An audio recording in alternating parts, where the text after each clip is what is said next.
Good morning, Sasha Braden, and anyone else. Surprise, it's a Saturday and I'm doing a video. I think that as we move through the summer, I will be just doing general videos, maybe not every day, but just for the whole family, maybe sharing a little bit. So today I'm going to share about some quiet times that I've been having through Solomon's life. As you know from previous videos, I've sort of been tracking through the leadership in Israel. And so we end with Samuel, then anointing Saul, who doesn't turn out well for him. David, who's a man after God's own heart, but yet still has his own set of issues. And then we get to Solomon, who, the richest person ever, the wisest person ever.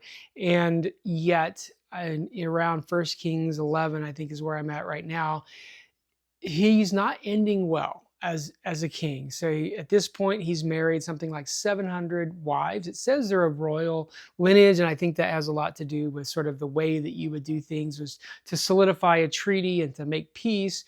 You would marry off the king and a princess or a daughter or someone from the other kingdom, and therefore then you're kind of joined together, and there would be peace. And it said he did this. He had 300 concubines, but he mentions that about him loving his wives, but yet they are the ones that really led him astray. And so he was charged a few chapters ago when he was made king that God said, if you follow me with all your heart and you obey my decrees, and there's a lasting ordinance that you will, you and your descendants will sit on the throne. And he's clearly not doing that. It's very clear that he has a divided heart. He's setting up false idols and false worship places. And to every degree that kind of we see, he's not ending well with this. And yet God still has compassion on him. It says it's because of his servant David, because of Solomon's father, that he doesn't enact it right away, but he's going to wait until it's Solomon's son. And he's still going to give one tribe, allowing Solomon's descendants to rule over that one tribe rather than kind of ripping everything away from them.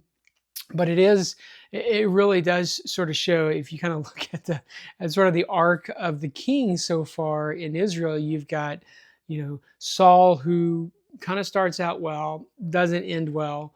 David, who starts out running for his life, but ends on a high note. He has a bit of a dip with Bathsheba, but ends really with being a man after God's own heart. And then Solomon really kind of starts at this high level. He starts with all this wealth and he's building the temple, and you really just sort of see that it appears that his life kind of ends sort of on a downward spiral. In fact, when you read Ecclesiastes, that's really Solomon sort of saying, I had everything, all the wives, all the wealth and everything you could possibly want, and it was meaningless and it didn't bring joy. And so I think modern day generations would do very well to go back and read that, because we're hearing the same thing, right, from the Tom Brady's and the Madonnas and all the people that are saying, hey, I've gotten all this and it's not enough. I don't know when I'll be satisfied.